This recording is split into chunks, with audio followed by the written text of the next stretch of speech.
आता जे तुम्ही 10% आरक्षण जाहीर केलंय सरकारनं, ते आता भरतीत ह्या लागू आहे का? पोलीस भरतीत आता 31 बर आता जी भरती आहे पोलीस भरती तिची 31 तारीख आहे, मार्च इज लास्ट. आवाज येतोय का? लास्ट तारीख आहे अर्ज भरण्याची. नमस्कार शेतकरी मित्रांनो, तुम्हा सर्वांनाच माहिती आहे की राज्य सरकारने मराठा समाजासाठी 10% आरक्षण दिले आहे. परंतु शेतकरी मित्रांनो, आता येत्या काही दिवसांमध्ये महाराष्ट्र पोलीसची जाहिरात सुद्धा निघालेली आहे व त्याची फॉर्म भरण्याची लास्ट तारीख ही 30 मार्च आहे. तर शेतकरी मित्रांनो, फॉर्म भरण्यासाठी अवघे 8 दिवस राहिले असताना मराठा समाजाच्या विद्यार्थ्यांसाठी राज्य सरकारने 10% जे काही आरक्षण दिलेले आहे त्याचे सर्टिफिकेट काढण्यासाठी आतापर्यंत कोणतीही कार्यवाही करण्यात आलेली नाही. आणि हाच प्रश्न विद्यार्थ्यांना मोठ्या प्रमाणात सतावत असताना त्यांनी पाटील मनोज जरांगे पाटील यांच्याशी भेट घेऊन त्यांचा प्रश्न मांडण्याचा त्यांनी प्रयत्न केलेला आहे. तो आता इथून पुढे पाहूया.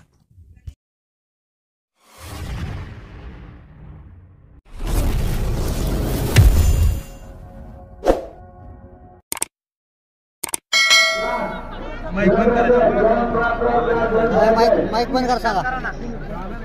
आवाज येतो? आवाज येतो?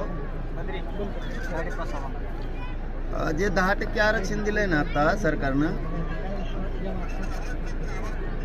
आता येतोय का? क्लिअर येतोय का? आता जे तुम्ही आरक्षण दिलंय आता 10% आणि ते लागू आहे का आता भरतीमध्ये, या नोकर भरतीत?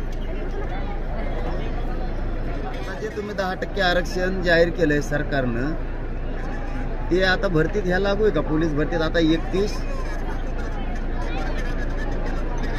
बर आता जी भरती आहे पोलीस भरती तिची 31 तारीख आहे, मार्च इज लास्ट. आवाज येतोय का? लास्ट तारीख आहे अर्ज भरण्याची.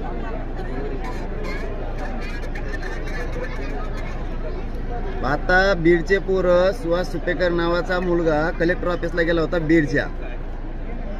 बीडच्या कलेक्टरने सांगितलं 10% घेता येत नाही, तुम्हाला प्रमाणपत्र देता येत नाही. मग हे पोरं माझ्याकडे आलेत. आता मी आता चराठा गाव म्हणून हे बीड जिल्ह्यात तिथं आहे. ते पोरांचं म्हणणं आहे आम्ही फॉर्म भरायचे कसे, 10% आरक्षण लागू नाहीये.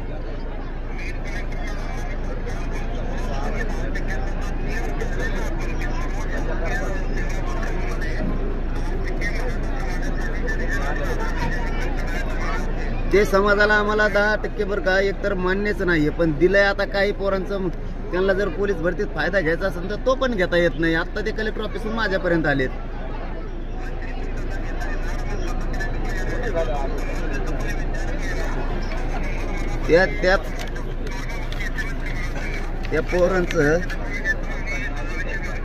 त्या पोरांचं आणखीन दुसरं एक म्हणणं असं की शासन परिपत्रक क्रमांक जे वाचतो ना ते 2024 केलेला आहे तुम्ही, बरोबर आहे? तोच पाहिजे.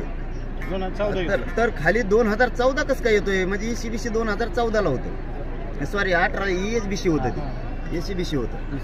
मग आता हे 24 येत नाही, तिथं 2018 येत आहे. म्हणजे हे आम्हाला याचा उपयोग होत नाही म्हणजे फॉर्म फेकून द्यायला लागले.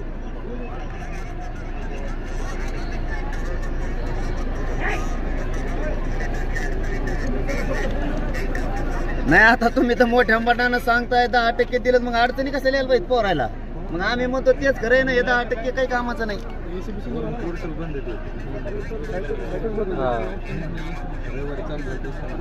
कामाचं आहे तर मी सांगतो तुम्हाला, ऐका ना. EWS मधून पोरं आता फॉर्म भरणार होते, ते भरता येणार, तुम्ही रद्द केले. आणि आता 10% दिलं तर त्यातून घेता येणार.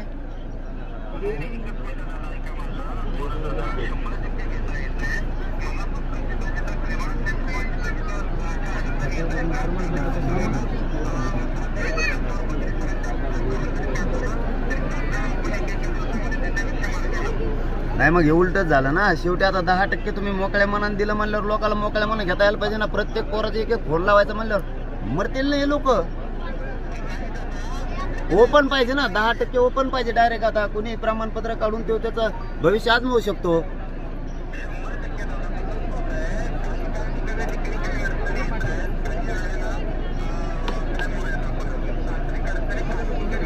काही ठिकाणी म्हणजे हे कलेक्टरना काय जातीवाद करायचा का, असं काय अर्थ आहे त्याचा?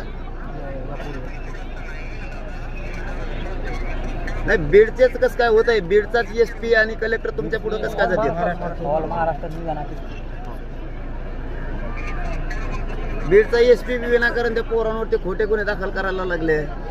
बीडचा काही कारण नसताना लोकांचा रोष वाढायला लागलाय. आता EWS बीडच्या पोरांना मिळालं नाही, सॉरी आता हे 10% दिलेलं, आणि राज्यातल्या पोरांचं तेच म्हणणं आहे मला, राज्यभर मिळत नाही ते.